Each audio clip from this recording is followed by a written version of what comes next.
Have you ever wondered if vidIQ is the secret weapon to growing your YouTube channel faster? Or is it just another overhyped tool? In this video, I will give you an honest review.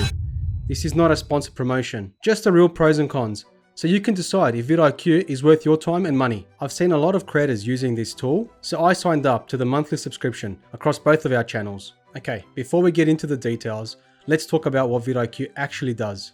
vidIQ is a YouTube growth tool that helps creators find high-ranking keywords for video SEO, track competitor analysis, suggests viral video topics, and shows real-time channel stats and growth insights. It's available as a free browser plugin and also includes a paid monthly subscription, which has advanced features. For this video, we will be using the paid version with all of the features. Now, let's dive into the features. vidIQ has some killer features that can genuinely help you grow faster. But it's worth noting that most of these are only available in the paid subscription version. The application can be a little overwhelming when you first dive into it. Let's run through all the features. The Today page is a quick summary of your channel. It shows the latest video you have posted and the optimized score. You can see here we are uploading a new video right now, so optimized score hasn't been generated as yet. You can hit that and it should generate that for us. It also shows daily video ideas. These are things that you can consider creating a video for. And it also shows you the view prediction. So in here, we can see that there is the top 3 videos that are predicted to have very high views if you were to publish content based on those recommendations. It also gives you a few options to generate new content, search keywords, and a few top keyword opportunities within your target niche. This is a great summary page, but we'll dive into the granular features as we progress through. Jumping across to the optimize. This shows a great snapshot of all the published videos on your channel along with their optimized score, including the title score and the thumbnail score. You can use the options at the top here to select between your full form videos or your shorts. We will use the full form videos. You can also sort by most recent or first published. Clicking on a video will drill into the key optimization elements and offer some great suggestions to boost your video. The system can generate catchy titles, which meet some key metrics that are proven to improve your overall click-through rate. Now, if we click on the generate alternate titles option, what it does is it generates 3 new titles along with a scoring. These are suggestions related to the video content. We can have a look here that it's suggested the best family-friendly activities in Las Vegas, and it's giving me a score of 90. However, the last one here, best family-friendly activities in Las Vegas, has a score of 96. I can either refine any of these options or I can click the regenerate button and it will regenerate new content for us. There is a feedback section down here, which helps you understand what key metrics the application is trying to hit in terms of creating these titles. We can see here that it's looking at an element of intrigue, it's direct description and relevance. We've got emotional triggers, which I think is an important one. This will all help your click-through rate. As always, the higher the score, the higher the predictable click-through rate. Moving across to the thumbnail section, the system gives you an option to generate new thumbnails. I can easily click this plus button here and I can either generate based on the details of the video that I've uploaded, or I can upload personal content. This could be a photo of yourself or it could be a photo of an area that you want to select, and the system will generate a thumbnail based on what you've uploaded. It uses the inbuilt AI engine. For this video, we will hit the generate option, and this will now work through and generate a new thumbnail for our video. This uses the vidIQ's AI engine to generate thumbnails based on the video metadata. Now, each thumbnail that it generates is also given an optimized score. You can see here that the generated thumbnail matches the score of the thumbnail that we have pre-created for our video. Here is what the system has generated for our content. Once the thumbnail is generated, you can click on edit, which allows you to add more text, remove any text that pre-exists. You can also add text, image, and stickers. Now keep in mind, this does use AI. And while it's a cool feature, I've personally found that most of the generated thumbnails completely miss the mark. They either use too much AI or random characters, which doesn't really help with the click-through rate. This is a really good example. We're posting a video for family-friendly activities to do in Las Vegas, and I don't think that the thumbnail that's been generated by the system would help the title of our video. We recently did a test where we updated the thumbnails for a few of our videos to those that were generated by the system, those that had an optimized score of 100. And we let those videos run for a couple weeks, and we saw no improvement in the click-through rate. Moving across to the details section, Now this allows you to either regenerate or refine the description of your video. And what it does is it uses the AI engine to consider a few primary keywords for your video. Clicking on refine gives you a few options. I can make that description a little shorter. I can do longer. I can add more excitement. It allows me to change the tone, translate it to a different language, and also provide some custom instructions. I can also use the regenerate option, which will generate something completely new based on the keywords that we selected for this video. The system also captures the tags for your video. Now, there is a lot of content creators out there who swear that tags are not being used by the algorithm. However, I personally think if this was the case, YouTube will simply just remove them. Based on my background in SEO, I strongly believe that the tags are being used by the algorithm, and this is how YouTube defines what your video is about by those keywords. It helps it being optimized in the search, and it allows your target audience to more easily locate your videos. Tags help the algorithm know what the content is about. It helps to ensure that these are populated. vidIQ also offers an optimized score for the keywords.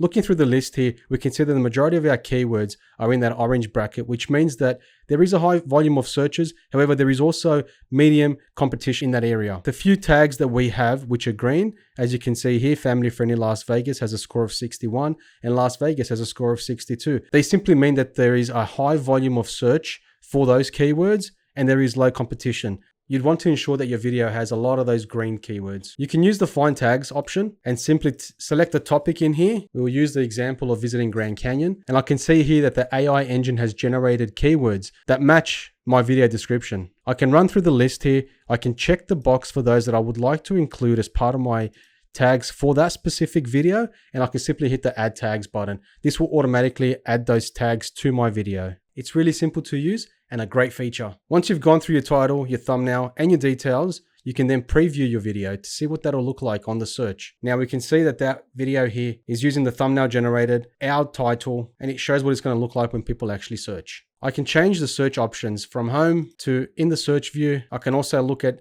the preview for mobile. And if you're happy with what you've done and the changes that you've applied to your video, you can simply publish them straight from the app, which I think is a great feature. Now let's dive into the generate feature. This allows you to generate content using the inbuilt vidIQ AI engine, which aims to produce engaging scripts. Now we've prepared one earlier. I'll dive into this one here. You can simply type a subject in the box above. For this video, we're typing in visiting the Grand Canyon. It also allows me to use some related keywords. Now it's generated a title for us. It's given it a scoring as well as part of the optimized algorithm. It's generated a description. It's auto-populated tags, produced some thumbnails, and we've also got our entire script on what to discuss and talk about within that video. This gives you everything you need to start creating content on YouTube. Now here is a good example of what I meant about the thumbnail missing the mark. These were the 3 thumbnails that were generated by the system for the subject being visiting the Grand Canyon.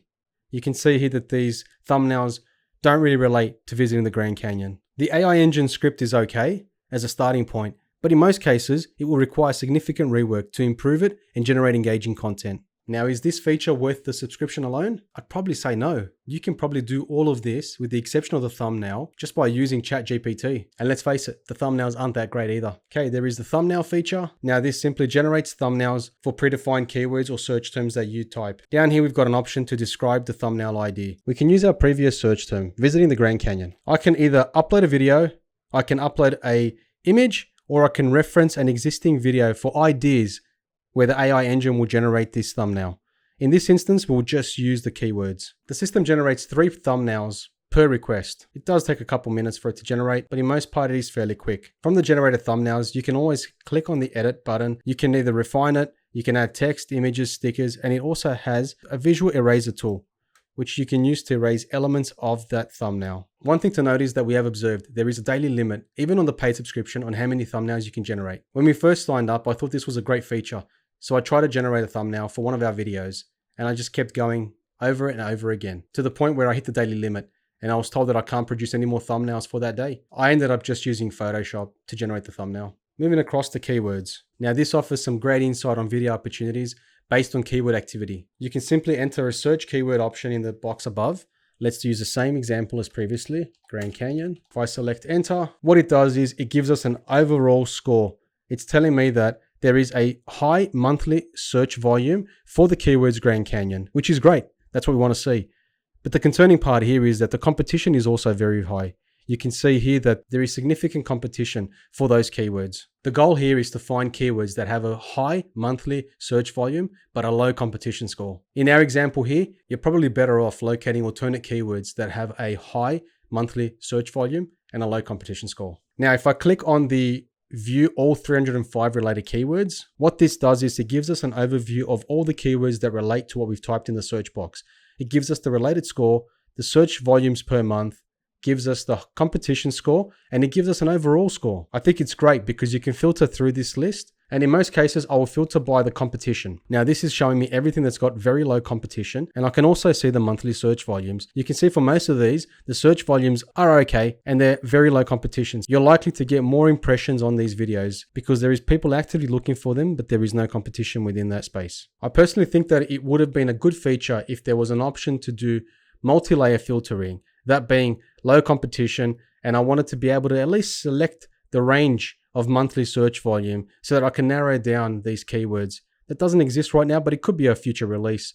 Nevertheless, I think this is a very good feature overall. You can simply select the keywords you want to use. In this case, I can go through and I can see Grand Canyon Tour Company does have a fairly high monthly search volume, 2,900 searches, and it's got a very, very low score. So we can always pick that. Once I'm done, if I scroll down to the bottom of this list, I can copy those keywords and use them to generate ideas. The keywords overview window also gives us a few other options. That is matching keywords, also gives us our search volumes and overall score.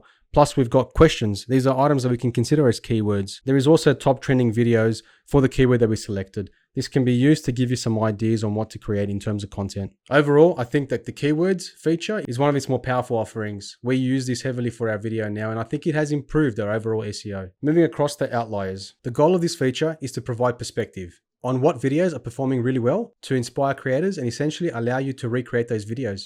Let's face it, all creators copy ideas and put their own personal twist, which is okay. It still keeps the viewers engaged. Now, while I understand the concept, I do think that the search is lacking slightly. If I type in the search option, Disneyland, you can see here it generates video content related to Disneyland. It gives the outlier score for each of these videos, along with how many views they've had, how long ago it was published. So I think this is great. Now, if we click on the filters option, if I change the outlier score to 10x to 100x, which is essentially the video performance related to the average performance of other videos on that same channel. If I also change the views per hour, set that to 100 to 1000, we can leave the video length as it is. We're not worried about the views and the subscribers, and we can change the publishing time, let's say in the last 6 months.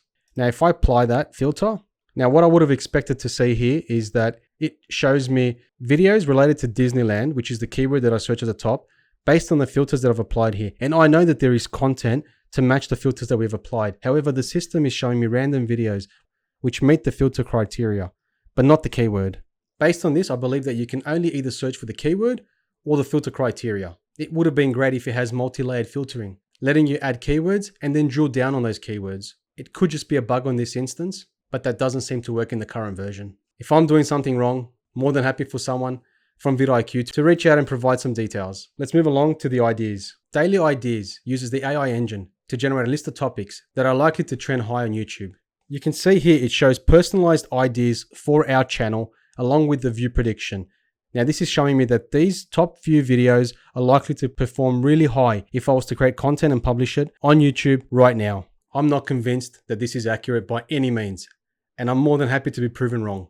There's been several occasions where we used this feature and we published content that had a very high prediction. And on each instance, that video did not perform as well as expected. Now, I know that our channel is still new and YouTube is still trying to understand our audience, but I've seen this across multiple channels. We'll give vidIQ the benefit of the doubt, and I'll keep using this feature and publishing content that has a very high predictability rating and see if we get a different outcome. This feature also lets you save ideas to pick up and create content for in a future date. Now you can see here we've saved an idea. It's given me the date saved, which was 7 days ago. However, what I dislike about this feature is that the prediction score remains as it was when you first saved that idea. Now, if I'm saving a video idea to create the content in a couple of days, I like to be able to see the view prediction change when I'm about to pick up that content.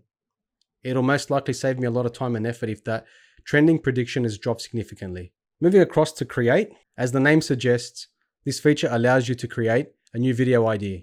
Now this gives me topic of the day related to my target niche. I've also got some saved ideas which I've worked on in the past, or I can use the start from your idea option to start something new.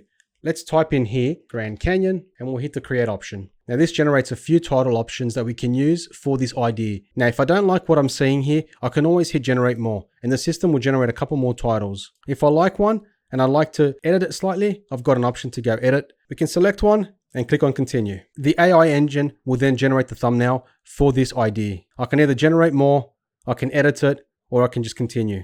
In this case, I will just continue. Next, the idea is going to give us a script. Now it's telling me that it's generated a 3 to 5 minute script with a basic outline. I don't have an option to edit the script here. If I go continue, it gives me a preview, which includes the thumbnail, the title, and the script for this video. I can then save the blueprint or I can share it with my team. There is also an option to reinvent viral videos. The jump on emerging trends allows you to pick up ideas that are likely to be trending and you can go ahead and create content based on those. You also have the reinvent viral videos, which allows you to recreate popular videos. The AI engine will suggest trending content and generate a title, thumbnail, script similar to the high-performing video. The fill content gaps section shows suggested search terms that have very low competition, which essentially means your video should perform really well if executed correctly. Now we've used the fill content gaps predictions both from vidIQ and from YouTube trends, and that did not produce the results that we expected in terms of views for those videos. Again, I'm mindful that our channel is still new and it takes some time for it to be picked up by the YouTube algorithm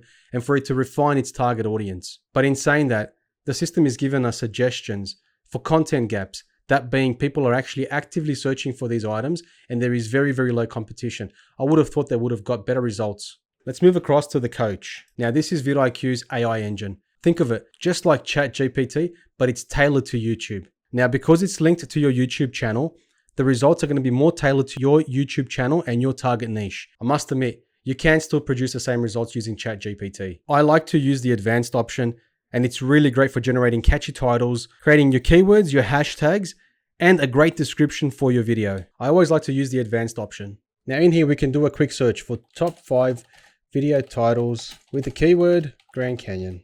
The AI engine will generate 5 catchy titles. From here, I can either copy some of these, use one directly, or I can edit one of them that I can use for my videos. You can be as specific or as generic as you want in the searches. And for the most part, it does produce some great results. Is this feature worth paying for? If you have used ChatGPT, which I think that most people have, it's very similar. And in most cases, you can probably do the same searches in ChatGPT as well. The only benefit here is that this is linked to your YouTube channel. So it's going to give you recommendations based on your channel and your channel niche, which I think is a very strong feature. Now let's move across to competitors. The competitors section allows you to enter a list of channels in your same niche that you can track. Now this shows the videos that your competitors have posted, the total views, and the views per hour. Further down, there are comparison charts which show great insights into your competitors. Things like their views, their subscribers, public views, average daily views, average subscribers per day, and average public videos per day. If you can see a trend that all of your competitors are jumping on in a day, you might also want to generate similar content. It also shows the channel stats for each of the competitors that you have listed. It's worth noting that vidIQ actually asks you to enter the competitors in your niche. For an AI engine, I would have assumed that vidIQ would have been able to recognize our target audience and provide us with a list of recommended channels or competitors and include them in this view. Maybe this is just a consideration for a future release. Okay, let's jump across to SEO. The SEO section lists any videos or channel areas that will require optimization improvement. You can track all of your tags in this view under the bulk SEO. There is also an option for channel-wide tags. We haven't seen anything show up yet in this section, although our channel and all of our videos have been optimized with tags. Subscribers. This section shows insights about your subscribers. It shows what else they are watching and who they are subscribing to. This section also shows the best time to post your new content. Now, I must admit, this section has caused some confusion, especially for our channel, as the data from vidIQ is completely different based on what YouTube recommends. When looking at vidIQ, overall, the best time for us to post new content is 9 PM to 12 AM. When we compared this to the data within YouTube Analytics, it showed that most of our audience was not available or online during the times that were recommended by vidIQ. I did reach out to vidIQ via their online chat to question this, but I'm almost certain that the chat uses autoresponders, and I didn't really get a good response. If someone from vidIQ sees this video, I'd love for you to reach out. We plan to continue using your platform for the foreseeable future, and we would love to better understand some of these listed gaps. Now vidIQ also comes with a browser plugin feature. When you install the browser plugin feature, you can then see additional features within the YouTube Studio. Now for the most part, these are the standard features that you can find in the application, and they simply either redirect or they load that feature within the YouTube Studio page. You can see when we click on editing a new video, we've got some extra features here which either redirect you to the vidIQ application or load within the existing page. Clicking on trend alerts, this lets you set up alerts for upcoming trends. You can set up a trend alert name, the keywords you want to target, and the frequency to be notified. There's additional filters you can apply, such as views per hour, competitors, and the categories. This is a great feature. If you have content that's already been created, this will be a good indicator showing you that that topic is trending and giving you good insights on when to post that content online. Channel audit. This provides insights into how your channel is performing overall. I spent some time focusing on the actionable SEO for our videos, as I know optimization is important to increase the impressions.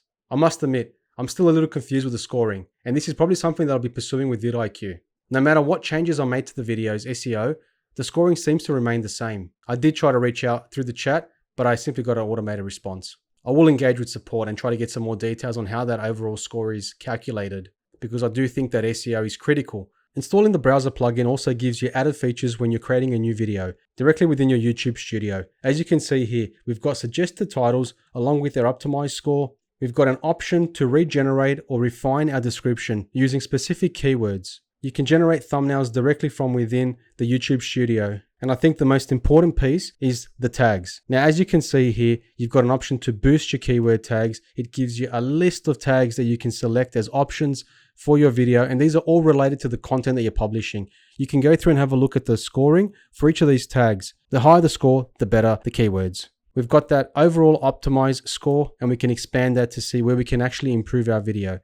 Now this here is telling me that my score is 92 out of 100 because I have not put chapters for this video, which is expected because this is a song. And it's telling me that I need to include one end screen, which we can probably address. It's also telling me the best time to post new content when our audience base is actually active. I can narrow this down per day, or I can have a look at it overall. Now, if you're struggling to rank in searches, vidIQ's keyword tool is a game changer. So the $1 million question, is vidIQ worth it? If you want to grow faster, rank higher, and better understand your analytics, then absolutely yes. But keep in mind, it's not the magic bullet. You still need great content and consistency. Now, there are some gaps, which I think can be improved, but overall, it seems to be a really good platform to help with your channel analytics. The keyword feature seems to be really good, and so is the AI engine, for the most part. If you're considering vidIQ, I really hope that you found this video helpful. Oh, and by the way, we recently ran a few YouTube promotions across our videos, and the results will absolutely shock you. If you want to find out more about the YouTube promotions